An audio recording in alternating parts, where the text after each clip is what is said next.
আজ আমরা খুবই গুরুত্বপূর্ণ টপিক জিরান্ড এবং পার্টিসিপল নিয়ে আলোচনা করব।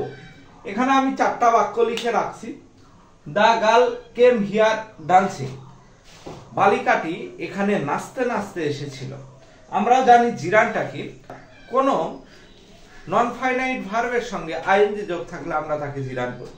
আবার নন ফাইনাইট ভার্বের সাথে যদি আইএনজি যোগ থাকে, নন ফাইনাইট ভার্বের সাথে যদি আইএনজি যোগ থাকে এবং সেটা যদি নাউনের আগে বসে অ্যাডজেক্টিভের মতো কাজ করে, তাহলে আমরা সেটাকে পার্টিসিপল বলবো।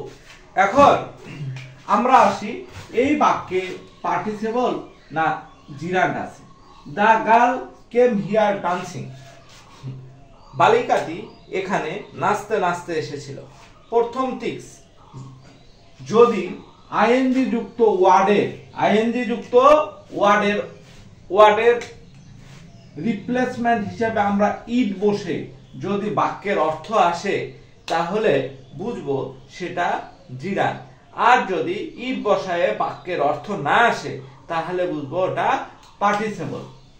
দ্য গার্ল কেম হিয়ার, বালিকাটা এখানে এসেছিল, ইট ইহা, বালিকাটা এখানে এসেছিল ইহা। দেখেন ওখানে ডান্সিং এর রিপ্লেসমেন্ট হিসাবে ইট বসায় বাক্যের অর্থ হয় নাই, সুতরাং এটা আমরা কখনোই জিরান্ড বলতে পারবো না। এটা অবশ্যই পার্টিসিপল হিসাবে কাজ করবে। নেক্সট নাম্বারে আসি, dancing is a good exercise. Dancing is a good exercise. আচ্ছা, এখানে আমরা ডান্সিং দেখতে পাচ্ছি। Dancing is a good exercise. এই ডান্সিং এর এখানে আমি ইট বসায়, ডান্সিং এর রিপ্লেসমেন্ট হিসাবে আমি ইট বসায় দেখি অর্থ আসতেছে কিনা। যদি ইট বসায় অর্থ পরিপূর্ণ হয়, তাহলে আমাদেরকে অবশ্যই সেটা জিরান্ড বলে মেনে নিতে হবে। It is a good exercise, ইয়া হয় একটা সুন্দর ব্যায়াম। It is a good exercise. দেখেন এখানে ইট রিপ্লেসমেন্ট, ডান্সিং এর রিপ্লেসমেন্ট হিসাবে ইট বসায় আমাদের বাক্যের অর্থ পরিপূর্ণ হচ্ছে।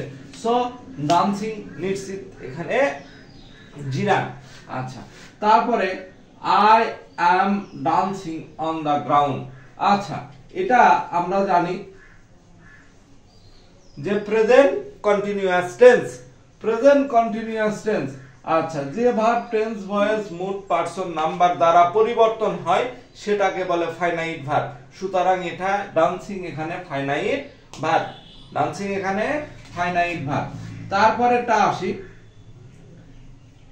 I saw the girl. আমি বালিকাটিকে দেখলাম ডান্সিং, নাচতে। আমি বালিকাটিকে নাচতে দেখলাম। এখন এই ডান্সিং এর এখানে আমি ডান্সিং এর রিপ্লেসমেন্ট হিসাবে প্রোনাউন হিসাবে আমি ইট বসাই। ইট বসায় বাক্যের অর্থ হচ্ছে কিনা। আই স দ্য গার্ল, আমি বালিকাটাকে দেখলাম, ইট মানে ইহা, আমি বালিকাটাকে ইহা দেখলাম, অর্থ হচ্ছে না। দেখেন এখানে ইট ডান্সের রিপ্লেসমেন্ট হিসাবে ইট বসায় বাক্যের অর্থ হচ্ছে না, সো ইটটা এখানে জিরান্ড নয়, এখানে পার্টিসিপল। তাহলে আমরা এই তিনটা বাক্যে দেখতেছি এগুলো পার্টিসিপল। এটা শুধু কি জিরান্ড হিসাবে কাজ করেছে। আচ্ছা, এখন আরেকটা আপনারা কথা জেনে রাখবেন, পৃথিবীতে যে কোনো পৃথিবীতে জিরান্ড সবসময় হবে মৃত বা স্থির গতিহীন।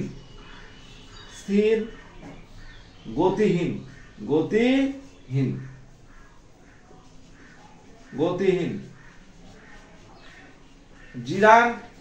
জিরান্ডটাকে আমরা কিভাবে মনে রাখবো? জিরান্ড সবসময় মৃত অবস্থায় থাকবে, স্থির অবস্থায় থাকবে, নড়াচড়া করতে পারবে না, এরকম নড়াচড়া করতে পারবে না। আর গতিহীন, এর কোনো গতি থাকবে না। আর পার্টিসিপল মাস্ট বি গতিময়। এর গতি থাকবে। যখন কোনো আইএনজি যুক্ত ওয়ার্ডের গতি থাকে। যেমন দেখেন, the girl came here dancing, বালিকাটা এখানে নাচতে নাচতে এসেছে। বালিকাটা কি হাত পা ছাড়ায় নাচতে নাচতে এখানে চলে এসেছে, এখানে কিন্তু গতি ছিল। সুতরাং এই ডান্সিং অবশ্যই participle, not gerund. Dancing is a good exercise, নাচ হলো একটা ভালো ব্যায়াম। দেখেন এখানে নাচ, নাচটাকে একটা নাউন হিসাবে ব্যবহার করা হয়েছে। নাচ ভালো গুণ, নাচ নিজেই গতিশীল নয়, তাই তো, এটা একটা জেনারেল নাউন হিসাবে ব্যবহার হয়েছে। সুতরাং নাচ কখনো গতিশীল হতে পারে না। সুতরাং এখানে জিরান্ট আমরা জানি মৃত বা I am dancing on the ground, আমি মাটিতে নাচতেছি বা মেঝেতে নাচতেছি। এখানে ডান্সিংটা প্রেজেন্ট কন্টিনিউয়াস টেন্স। আমরা জানি সকল, আপনারা মনে রাখবেন, সকল কন্টিনিউয়াস টেন্স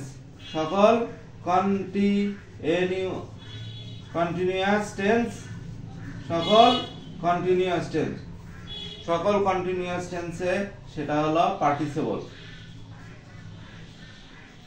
সকল কন্টিনিউয়াস টেন্সে পার্টিসিপল ব্যবহার হয়। আবার এটাকে আপনি ফাইনাইট ভার্ব হিসাবেও ট্রিট করতে পারেন। আচ্ছা, যদি এইরকম অপশনে থাকে তখন আমরা কি করব? তখন সেখানে পার্টিসিপল ব্যবহার করব। আর এটা কথা হলো যে verb tense voice mood person দ্বারা পরিবর্তন হয় তাকে ফাইনাইট ভার্ব বলে। আর ফাইনাইট ভার্ব কখনো জিরান বা পার্টিসিপল হয় না। ফাইনাইট ভার্ব ট্রানজিটিভ হবে এবং ইনট্রানজিটিভ হবে। সুতরাং আমরা এটাকে ফাইনাইট ভার্ব ধরতে পারি, কিন্তু পার্টিসিপল না ধরলেও হবে।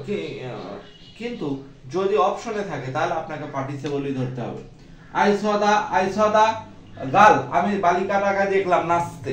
আমি বালিকাটাকে কি নাচতে দেখলাম। এই বাক্যেও দেখেন, আমি বালিকাটাকে দেখলাম, অর্থাৎ এটা বালিকাটা গতিশীল অবস্থায় নাচতেছিল, তা ধিন ধিন না করে নাচতেছিল। তাহলে এখানেও কিন্তু ডান্সিংটা গতিময় অবস্থায় ছিল। সুতরাং এখানে যেই জিনিসটা গতিময় অবস্থায় থাকে সেটাকে পার্টিসিপল বলে, নট জিরান। আচ্ছা, আজকের পর আমরা জিরান চেনার দুইটা উপায় শিখলাম, জিরান এবং পার্টিসিপল। এই দুইটা উপায় দিয়ে আপনি যে কোনো জিরান এবং পার্টিসিপল আইডেন্টিফিকেশন করতে পারবেন এবং পরীক্ষায় দাগাতে পারবেন। জিরান আইএনজি যুক্ত ওয়ার্ডের আগে, আইএনজি যুক্ত ওয়ার্ডের জায়গায় আমরা ইট বসে দেখব। যদি বাক্যের অর্থ ফিল আপ হয়ে যায় বা পরিপূর্ণ হয়, তাহলে আমরা মনে করব ওই আইএনজি যুক্ত ওয়ার্ডটা জিরান। আর যদি আইএনজি যুক্ত ওয়ার্ডে ইট বসায় বাক্যের অর্থ না আসে, তাহলে আমরা বুঝবো সেটা পার্টিসিপল। নাম্বার 2, জিরান সবসময় মৃত এবং স্থির অবস্থায় থাকবে, আর পার্টিসিপল সবসময় গতিময়। যদি আমরা দেখি গতিময় আছে বা গতি আছে, গতিশীল বুঝায়, তাহলে আমরা সেটাকে পার্টিসিপল বলে আখ্যায়িত করব। ধন্যবাদ। আমার ভিডিওগুলো যদি আপনাদের ভালো লাগে অবশ্যই লাইক, শেয়ার এবং কমেন্ট করে সাথে থাকবেন।